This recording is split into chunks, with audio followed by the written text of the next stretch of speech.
Welcome to the Elk Season Podcast, Season 4, Episode 6? 6.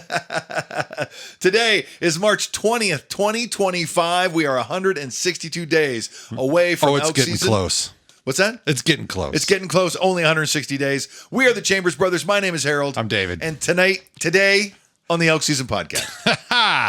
Elk predation. Some cool videos that you brought. We're going to talk about a book that's being published called Mountain Men. We're going to talk about the BLM. CWD comes up again. And we're going to talk about some animal quirks. And one thing that we're going to address is, wow, I'm totally stumbling all over this. Google finds. What do you find on Google Earth? Google finds. So there's something you've charged us with trying to do for yourself and on the podcast before. We're going to bring it back up. All that and more on the Elk Season Podcast. Right on. I also want to say that I found a great article to quote when you're saying you should not trust the information that you find on the internet. Okay. And that is the medical misinformation that's out there. Oh, yeah. Okay. I don't know if I did this last week or not, but I saw you can cure chronic hiccups by smelling a porcupine's butt. Good luck. I tried getting a picture of a porcupine, and I definitely could get a picture of its butt. Anyway, so there's some misinformation out there. And I like that as an example, right? Because, you know what I saw on the internet today? Yeah. I can always answer with, you if you have chronic hiccups, you can always kiss the butt. I saw it online. It makes sense to me. If I went in to kiss a porcupine on the butt, I would lose the hiccups quick. Yeah, I would have chronic screaming, and I don't know what that cure is. But in the same vein, on one of these videos I show of elk, there's a grizzly bear pulling an elk out of dirt. Yeah. Right? And that grizzly bear buried that elk. Okay. Right? Do you know they do that? I did not. They do that. Some people, I'm sure there's many reasons. But part of it is to keep smaller predators off. Sure. Birds can't see it, right? They're not gonna pick it clean, and they're not gonna alert other opportunistics in. So they bury it, but also they're full and they want to save it for themselves. But also they want it to decompose a little. They want it cooked. That's right. That's the sort of the definition of cooking is rapid decomposition. They need it dry aged. And dry aged, right. And but I saw another clip of the same bear and the same elk with the announcer saying, this bear is sad and is burying this elk. Okay? There is so much misinformation. Yeah. It is so ridiculous. So now let's take that misinformation another step. Okay. Okay? And let's just say that elk was killed by wolves. Okay. Okay? Just like the next video. That elk was probably killed by wolves. Although I didn't see either one being attacked by wolves. Wolves were feeding on one, and the grizzly bear was feeding on another. And if a grizzly bear finds a wolf kill, it's like, hey, mine, free food, or not free, but it's a lot cheaper. I'm sad this elk died. I better bury it. Right, right. How dare you? How dare you, wolves? Why'd you kill Elky? So when I see that, now let's talk about both of those elk. Those are nice elk. Yeah, they are big bulls. Bulls. Okay, so now here comes more misinformation. Guys come out and say, does that look like the sickest in the herd? Right. Do you really think that is the sickest, the worst? Look at the size of those elk. Yeah. They're huge. And I would say they were probably both killed by wolves. Yeah. But here's where the misinformation goes. Right? Here's what those guys don't understand. When they're saying, how are you chasing giant, big, healthy elk? First of all, please keep in mind, only 1 in 5 wolf hunts ends in a successful kill. Okay? That's as good as a rifle hunter. Okay. That's right. 20%. That's it. Right. Second of all, when the reason sometimes those hunts don't work out is because that group of wolves moves in on a group of elk and they want them to run. If I can get you to run, oh, now I got you on your heels, right? And they try, and they can sort of read the body language and know who's ready to run that day. They can say, oh, who's not feeling well? Maybe somebody's a little too pregnant with triplets or something, and they know. They're just like, oh, this is the one, and they focus on it. But here's the problem, and I really feel there is a biological reason that so many bull elk are killed by wolves. Okay. And that is to protect the females, to protect pregnant females. Sure. Right? So here's the difference in the elk behavior. At this time of year, in the wintertime and in the springtime, they're usually big herds of elk, right? Yes. Huge numbers, hundreds, 200, so many elk. Now, if a group of wolves moves in on that herd, the herd's not going to run.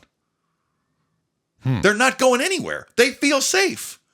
And so, right, any elk the wolf chases can run into the middle of the herd. And now there's just too much going on. You can't do anything, right? And so it's called, I don't think it's quite called the selfish herd.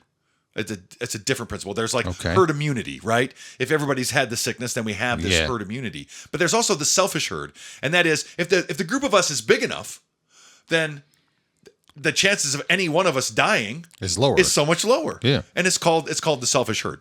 So, but the interesting thing is the behavior of the bull elk. The bull elk sometimes. And the older they are, the more likely they are. But the older bull elk don't stay with the cows. They don't always herd up with the cows. Okay. They have small bachelor groups, even during the deep winter. Yeah. There's 3, 4, 5 bull elk. Now, and they're not in the low country feeding. They're up on the ridges in the deep snow, which is better for the wolves. Yeah, predation. Because when the elk try to run through the snow, they have to sink all the way to the bottom. The wolves, as I've said before on this podcast, have a footprint the size of a Belgian waffle. Yeah. And they run across the top of the snow, and it's so much more effective to hunt in deep snow, and it's so much more effective to hunt smaller groups of elk. So you see, oh, here's five healthy bull elk running from wolves, and you say, well, those don't look like the sickest. Those don't look like the slowest. And you go, well, the fourth slowest out of those 5 are going to be fine. Yeah. Right? But it's that one. Well, yeah, and it paints a picture. And psychologically, humans see an image and they overgeneralize what that really means in the big picture. And it's just a human condition.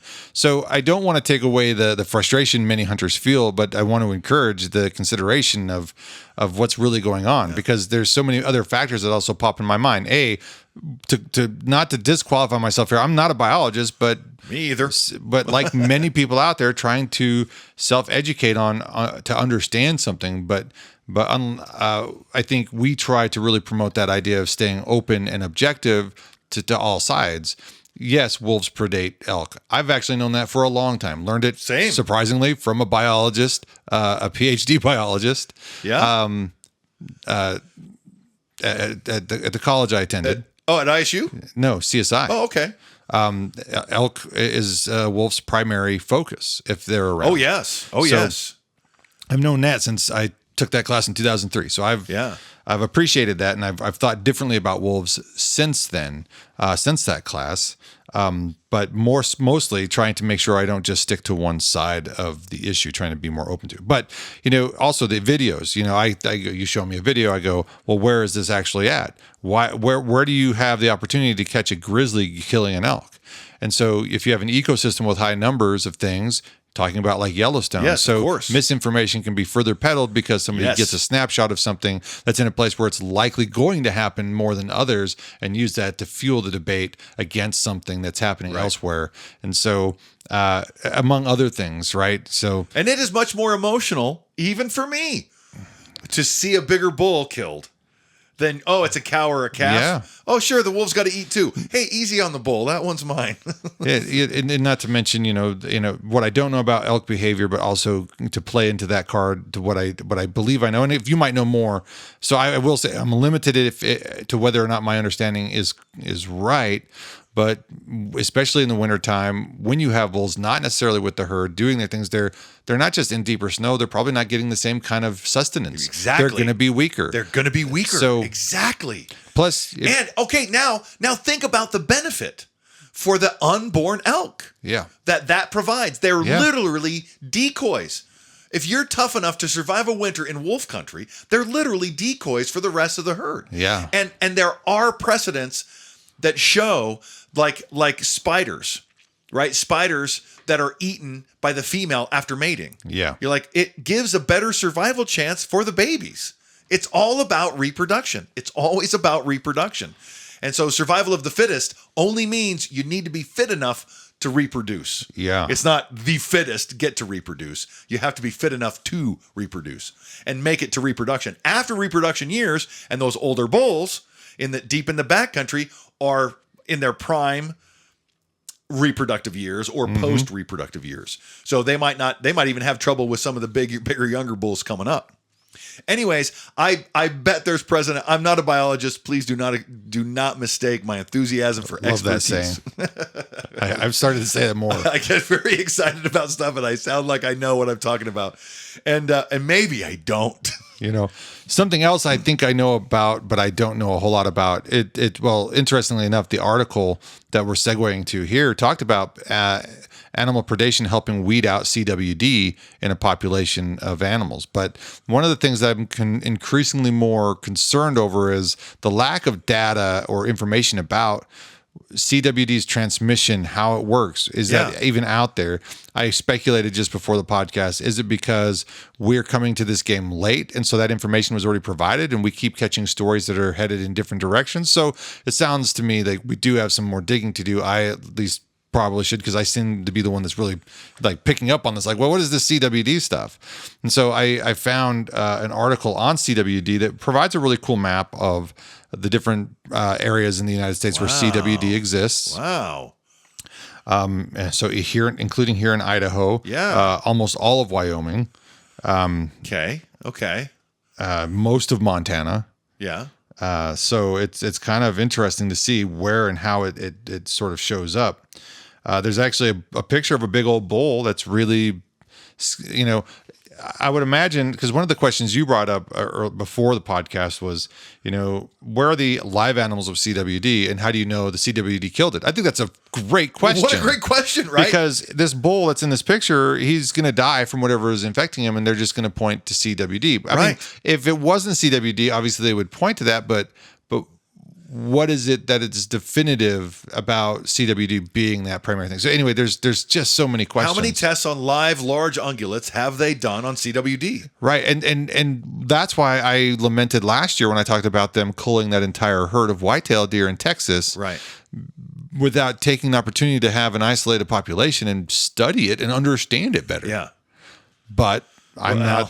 Yeah, it would be nice. It would be nice if they could stay and study it. And that's just a lot of money to make sure those animals never come in contact with other animals and spread that disease. But one thing about this article, other than all of its, and I apologize, article writer, I just felt like there was a lot of fear mongering, basically because where I'm at with the data. So it could be that I just don't understand where you're coming from.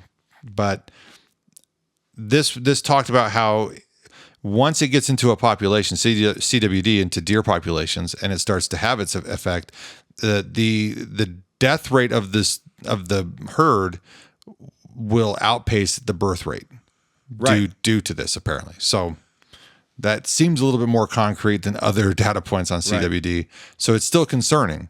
I need to know more about this. Yeah. They equated it to being similar possibly to mad cow disease, where mad cow disease could be in your system and can transmit to a human, and it could last, it could be in your system for years before it finally takes you out. But we don't know. There are no known cases of this being transmitted to humans. I think it is fair to be concerned about human consumption of CWD meat. But if you look at how this is the challenging part, you look at the areas that our populations are infested with these CWD. There's lots of meat going all over the place with CWD and that would be tainted CWD. Maybe, potentially, and being consumed. So it just seems, I don't know. It seems like we need more information before we start really saying, "Hey, let's." Yeah, I don't know. There's just a lot that. All right. Well, let's do this. Let's dive deeper into CWD.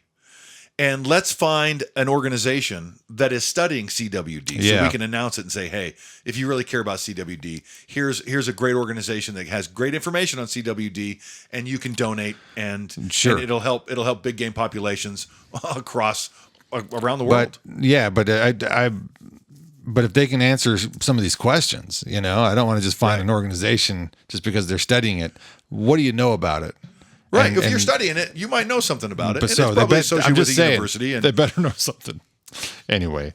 So, again, I'm passionate about understanding it because it makes me concerned. I don't want the populations to go away of what we're trying to effectively manage as we move forward. So we'll see what happens with all of that. Yeah, it's interesting, and it's showing up in Idaho. It's coming up on the podcast 3 or 4 times a year. Yeah, and it's like, we should probably be talking about it more and understand it better. So so I think I need to fill my knowledge gap and not.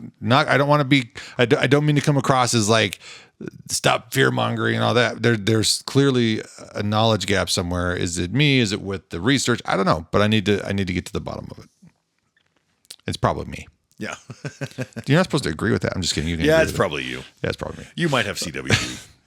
So, and I love biology, and one of my favorite aspects of biology, I didn't know I'd love biology until I got into college. And one of my favorite aspects of biology is microbiology. So I read a lot of books on microbiology. And although I wish I could articulate this a little more intelligently, but understanding a retrovirus, what a retrovirus is, and it has weird symptoms that can be severe in one subject and not severe in another, or symptoms that pop up and go away. And so I wonder if the CWD is one of these strange retroviruses. That is one of the reasons it's so hard to nail down. Yeah, and I wonder what the epigenetic factors would be with that. So if a virus hangs out in the system, there's something environmentally that triggers it to manifest epigenetically. Yeah. Anyway, a lot of crazy stuff out there with biology. Okay, so to be continued, like many stories on the Elk Season Podcast, we will keep track of CWD. All right. We're headed to Mountain Men next. There's a really cool book coming out. Steve Rinella. I like Steve Rinella. I like the Meat Eater podcast. I showed you a clip of the Meat Eater podcast where he was talking to the wolf biologist. Yes. A woman among wolves. Yes. Right? And having a great conversation about conservation with a biologist. So I really appreciate Steve Rinella's take. And I've already read 2 of his books. Right, Campfire Stories, which I told you about, which was terrifying. Those are not the campfire stories you want to read. Those are real campfire stories that will give you nightmares, by the way. And another one on the American bison, which was a really, really good book. And so now he has a new book. I promise I will listen to it and I'll bring you reviews. It is called Mountain Men, right? Mountain Men with Steve Rinella. Yeah. Steve Rinella. Sorry, Rinella. Sorry. How dare you? You can bleep that. I'm sure that'll make it sound better. No, that would make it worse for sure. And it covers the time frame is 1806 to 1840. So that is just after the Lewis and Clark expedition. Yeah. All the way up until the Mormons. Yeah. That is an interesting window. Yes. Because it's hard to tell a story about the West without the Mormon migration, without them really becoming this hub, this midpoint of help along the way out west, along the Oregon Trail. And to have that window, what a crazy window of time before the 1840s and after Lewis and Clark. And one of the guys he talks about is Coulter. right? I showed you you know who John Coulter is? Remind me. He was the guy on the Lewis and Clark expedition. Oh, yeah. Who's like, you know what? 3 years in the wilderness wasn't enough. Before we get back to St. Louis, do you mind if I go back into the wilderness with these guys? I mean, absolute savage. Yeah. He was like the third or fourth person to even sign up for the Lewis and Clark expedition. Hungry And he's like, for I it. heard you guys were doing something crazy. Yeah. Sign Got me me up. in. Let's He was go. a crazy good hunter. He did a lot of the hunting for the expedition. And he was a very, very key figure in the Lewis and Clark expedition. And then and has some crazy stories in our neck of the woods. Three Forks, Montana. Townsend, Toston, that area. Okay. I mean, yeah, being chased by natives, hiding naked in a beaver lodge. Yeah. That John Coulter. Anyways, fantastic story, and I can't wait to see what Steve Rinella has to say about him. So anyways, to be continued. Yes. But the book's out there. I would recommend you get it. Campfire Stories and The American Bison as well. Be great books. You know, there's a lot of changes going on in the world right now here in the United States. Yeah. Once upon a time, the BLM was not the BLM. It had to change to BLM. So Yeah. what was it before? What was it called? It was, I forget, like just the American Grazeland. Yeah. Right. If you look at a map of BLM and Forest Service, you're like, well, Forest Service, it's like in the forest. And BLM, it's like in the foothills. Yes. And so you come to realize that ranchers would just had this open range country, right? And they would just be like, okay, we're just going to devastate the landscape and go in through and just graze too many animals. And it couldn't, and the ground couldn't recover, and they needed a government agency or an agency to manage that land. And at first they called it the Grazing Agency or whatever it was, but now it's known as the Bureau of Land Management, right? And even just across the river in Jerome here in the Magic Valley, right? You go across, you drive out there, and there's cows, Yes. right? And there's just enough cows for however the government says this is a good way to manage this land and not damage it too much. Anyway, so it was interesting to know that the BLM was originally meant to manage grazing. Interesting. So And it that- makes sense because I've run into ranchers, you know, and Yeah.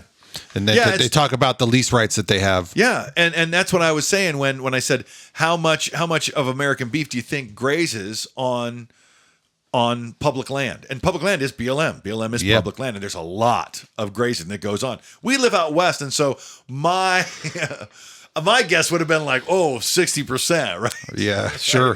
So, And it's because I live out west and look at all this land, but really most of cattle feedlots, Yeah. they're just raised to be ground up and fried. And I appreciate that too. we're starting to wind down here. Actually, I have not had this issue very often. In fact, I can't remember if I've ever had to remove a tick. But there's some cool removal tool that you introduced. This is a piece of gear. And back when I was a kid, we didn't have Lyme disease. We had Rocky Mountain spotted fever. Yeah. That's why you fear the ticks. And I was out fly fishing with a buddy of mine, Tracy White. And he was a math teacher from Chicago. After he saw a river runs through it, he moved to Montana. I go, you want to fly fish, huh? Okay, let's go fly fishing. So anyways, he was a guy, rollcast. That's all right. We all got to start somewhere. Anyway, we got done fishing one time when we're in his car. And he's driving, and he's like, "Oh my gosh, what is it? Oh, that's a tick!" And he gets like a piece of cardboard garbage from his car, and he scoops this tick up, and he just goes, "La!" and he throws it on me while we're driving. And so you know how boys are; they're dumb, and so I freak out and I get it off of me, and I throw it on him, and he's driving. Anyway. That's what I know about ticks. So that is the closest experience I think I've ever had with a tick. But when they get lodged in there, they get lodged in there. So I've heard. So yeah, this is just a kind of a cool tool you can see from the image that it's. There is the number one thing. So the image is a tool. Yes. For pulling out. It's just a piece of gear, and you could fit it. You know, it's the size of smaller than a credit card. Yeah. You could just take it with you. But do you know? And I think we talked about this before, maybe not. The number one thing you can do, especially in the springtime, to keep ticks off of you. Stay inside. Tuck your pants into your socks. Oh, wow. The number one thing, statistically, Wow. the number one thing, they want to get into that warm. They want to get up that skin, and if they won't go under your pants, or they won't go down the sock. They want to come up. Okay. So if they don't go down your sock, they can't come up your pants. So the number one thing you can do is tuck your pants into your socks. Okay. Statistically. Yeah. Anyways, which is really great advice. I do have another tick story with Jared. I think I remember telling you. Yeah. Still have nightmares. Stupid ticks. I can get that one disease that can make me allergic to eating meat. Ticks carry that, you know. Oh, that is nightmare itself. I've been, and I don't know if I got bit by a tick or something, because I've had more and more of a tolerance issue with red meats. Really? Yeah. Oh, so I in the last couple of years, I can eat a steak and it tastes amazing, but about 30 minutes later, I'm having a rough time of it. You know what though? Beef is expensive, and pork is awesome. Or pork too. Pork is one. Really? Yeah. Oh, okay. Well, we can't quite pin it down why I'm having an issue with that. We believe I haven't talked. I keep forgetting to talk to my doctor about it, but I think it has something to do with if the meat is fatty. Really? Yeah, it's weird. Okay. It sucks. Yeah, that does suck. Yeah, I manage it. Okay. I manage it, but it's a weird thing I've been dealing with. Not sure what it is exactly. We've tried different ways of sitting down, and we talk about it probably 2 or 3 times a year on the podcast. Yes, at least. Finding a comfortable place to sit when you're hunting. I have almost dropped on one of those black pop-up chairs that are cylindrical, but they're just kind of big and bulky. I've been seeing those. I've been seeing those. Those look solid. And I'm just like, I want to try it. But you showed this really cool chair that, you attach it to a tree, so you need to have a tree to use it. Right. But how many times are we leaning up against a tree or sitting next to a tree and trying to find a spot? And I've hauled a little quad pod seat. There's tripod seats. This thing, I would give this thing a whirl. Yeah, me too. I really like it. Basically, the top of the chair attaches to a tree, like the top of the headrest. Yes. Attaches to a tree, and then it has a couple of poles that join the base of the tree and allow you to pivot. Yeah, allow you to pivot and allow you to have a to sit down or up a little more or less comfortably, I guess. Anyways, being comfortable in the woods, man, just stopping and have a place to sit, man, it's worth a fortune if you can find the right tool to do it. Man, that'd be a worthwhile endeavor. So, do you want to end with the Google Earth finding stuff? Do you want to end with that?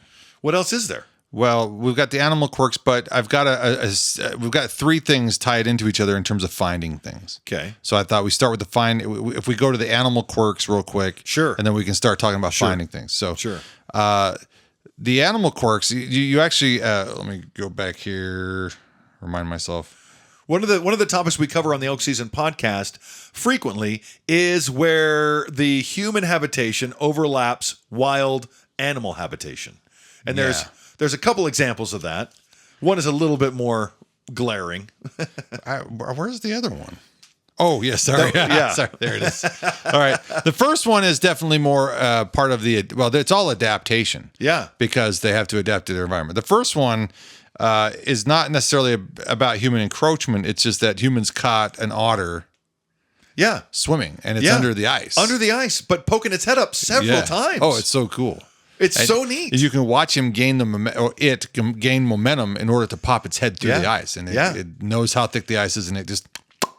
And for some reason, I never conceived that an otter might have to pop its head up through ice and break the ice. Yeah. Of course it does. Yeah. Of course it does. But why didn't I ever think of that? And seeing a video, you go, oh, wow. Yeah. Of course. This is really cool. The second one, though, is, how should squirrels cross the road? These raccoons? Are those raccoons? I believe they're raccoons. I couldn't tell. Okay, how should raccoons cross the road? Because as opposed to squirrels that always get hit, they've learned their lesson, and now these raccoons are crossing on these power lines. Raccoons are smart and sneaky, and they've entered, because they're smart and sneaky, they integrate pretty well, and they're nocturnal. Yeah, and so they integrate pretty well into human habitation and find themselves, getting a little too close sometimes, and seeing. And I think, what was it, like Mission Impossible music playing? Yeah, it was because they're like, it's when you see animals doing some quirky things, it's just kind of fun. And when you get a good clip and you have a good soundtrack to it, it's priceless. It works. Yeah, it's just priceless. It works. So let's talk about finding things. Okay. So something we didn't know we could find is an antelope horn.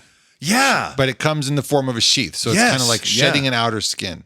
And so it's just, we're marveling at it whenever we come across those stories, because we just didn't know for the longest time. And it's a thing. And you brought a video today, and you have a clip of finding. Yeah. A woman found an antelope sheath. Now, a lot of guys go out shed hunting, and you can find those sheds. Those sheds last a long time and through a lot of different weather. But these antelope sheaths are like tight hair. Yeah. Right. And so they get a little too wet, or they get stepped on once, or whatever, and they're toast. Yeah. So to be able to find one is really, really unique and very cool. Yeah. It's fun to find things. We found all kinds of stuff. We've seen a mountain goat head. Yes. A skull. Yeah. Finding dead heads is fun. Yeah. I found a shotgun shell up, I forget. It was north of the Candy. It was north of the Cross, actually. Oh, wow. Yeah. There's an old shotgun shell. A shotgun shell. Huh? Unfired. Wow. So it had fallen out, right? Yeah. So there's just always cool things to find. So a deer hunter in Texas stumbled across something pretty rad, and that was a mammoth tusk. Ooh. Now, how do you carry that out of the woods? Oh, man. The story actually went on to say that he alerted professionals to come out there to see if there was any other bones. So they actually had to dig it out, and they that's real ivory. Yeah. Right. And you see, they find them sometimes on Gold Rush. Yes. Right. And they just go, here's another decoration. Yeah. Throw it in there. It's pretty cool. What was it? Gold Rush. They actually would call out Tony Beats. They called out the archaeologist or whatever one time. Yeah, sometimes to get a big old and the same things with the here in Idaho. Are you familiar with the Helicoprion? No. It was a big. The Helicoprion was a shark with a helical tooth pattern. Right, it's very famous over at ISU. Okay. Very famous because they had that lower jaw with the spiral teeth. Right, and there's a phosphate mines over near Pocatello where they mine phosphate for fertilizer, and when they come across a really good Helicoprion fossil, they'll call ISU and they'll have somebody. So they have a bunch of really great fossils of these Helicoprions. I hope I'm saying that right. But when I was in college, they had a newly published paper come out about the Helicoprion's diet. And it turns out that it ate squid. Oh, cool. And you go, well, how do you know that it ate squid? Well, because there's no scratch marks on the teeth. Huh. It's not eating any bone. Right? Interesting. And so because as the Helicoprion ages, each tooth gets bigger and bigger. And so they have all their old teeth in this big spiral under their jaw. Wow. And so none of them have any cut marks or any scrape marks. Wow. From anything hard. Anyways, so I always found that interesting. But there's fossils all over the place. Speaking of fossils, this is on a side. I don't have a clip, but I keep seeing these videos of this guy. He goes to beaches and he finds these certain types of rocks and he brings a hammer and he cracks them open. Yeah. It's just, I want to go to a beach now with a hammer. What are those called? I know. I can't think of it either. Oh, I watch the spiral things. Yeah. You have lamented a few times that you can't seem to find an elk on Google Earth. I have tried and tried and tried and tried, and I have called out to the Elk Season Podcast watchers and listeners. If you can find an elk on Google Earth, please tag me. Let me know where we can find it, or make a video showing, hey, I found an elk on Google Earth just for fun. Yeah. I've given up. And I've basically given up. I'm like, you know what? I've tried. I've called it out. I've given up. And then this. Yeah. So somebody finds a whale on Google Earth, which is pretty cool. We actually found an airplane on Google Earth. You and I did. Yeah. It just happened to be right there when the picture snapped. It was the shadow of an airplane. No, it was the actual airplane. Oh, that's right. That's right. Because the satellite's in outer space. That's right. It looked like it was this giant plane on the landscape, like it was on the ground. That's right. That's right. So, we found things on Google Earth, but we're still looking for an elk. Dude found a whale. Yeah. Just saying. I can see my house. I can see dairies out here in the country. I can see cows. I can see horses. Why can't I go up to where I hunt elk and find an elk? Yeah, it's not like I'm trying to scout for next hunting season. Right. It's not like it's going to be there when I get there. Right. but still, they should be there. And I've spent so much ridiculous amount of time on Google Earth. Yeah. And looking where elk might be and thinking, you know what? They should be there now. But you also have to, we need to find the information on when was the picture taken. That could help for migratory species. Yeah. Well, yeah, but it's always in the summer. And I have my cameras up all summer long. I know where the elk are in the summer. And they're there. Yeah. Now they're in the trees. Right. But they're close. They should be there. But there's spots where they're in the open. I know they exist. I know there are elk on Google Earth somewhere. Somewhere. In time, brother, you will find one. But in time. That is. You'll get your elk eventually. That's on my bucket list. All right. To find an elk on Google Earth. It's all it wrote. Okay, that's all we have for this week. 162 days till elk season. It's going to be a really nice, unbelievably nice week next week. Yeah, I'm excited Highs for that. 80 on Wednesday. Yeah. Oh, it's crazy. I see the rock chucks coming out. Yeah. Oh, yeah. The dog's stirring. She keeps wanting to go outside right now. She's been conditioned. And a lot of fun springtime things to do. Jared hit me up this last week. Oh, excellent. He was out steelheading. Okay. He goes, dude, can you come up here? I'll pay for it. I'm like, where's up here? Lewiston. It's like 7.5 hours away. Oh my gosh. Yeah. I have a job and kids. He's like, can you come? I'm sorry, buddy. I need a little bit more time than 3 days. That's Jared. But I also wish I could have, you know what? Screw this. I'm going fishing. Nice. There have been times where I've done that. Anyway. Wish I had more time to do that. Yeah. That's it. We'll see you next week. Cheers. Goodbye. In the morning light, before dawn, bow grip tight, heart beating strong. Through the forest, ancient giants roam, in the land where the wild calls me home.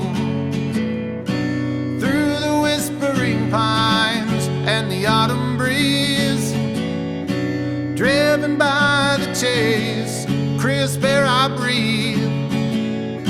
With every step I take, earth beneath my feet. In nature's beauty where the hunter and elk meet. The mountains rise, kissed by the sun. In September, where I belong. Bugles echo loudly through the veil, a symphony of an ancient tale.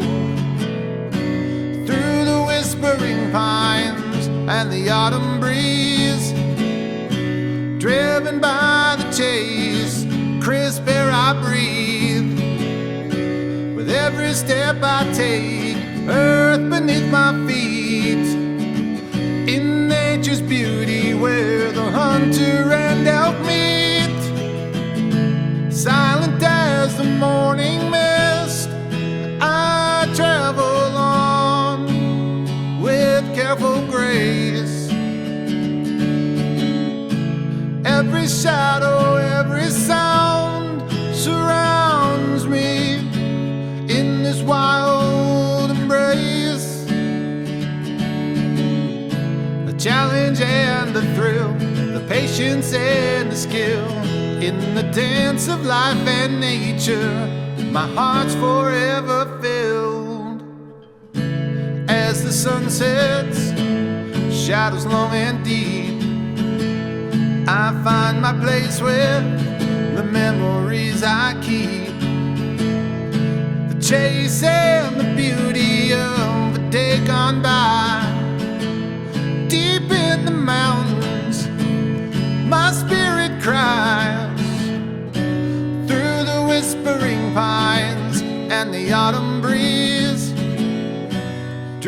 by the chase, crisp air I breathe. With every step I take, earth beneath my feet. In nature's beauty, out where the hunter and elk meet. Here's to the wild places where the elk and I both roam. The chase that brings us closer to the place that I call home. In the stillness of the forest, in the grandeur of the land, I am one with nature's wonder, with my bow here in my hand.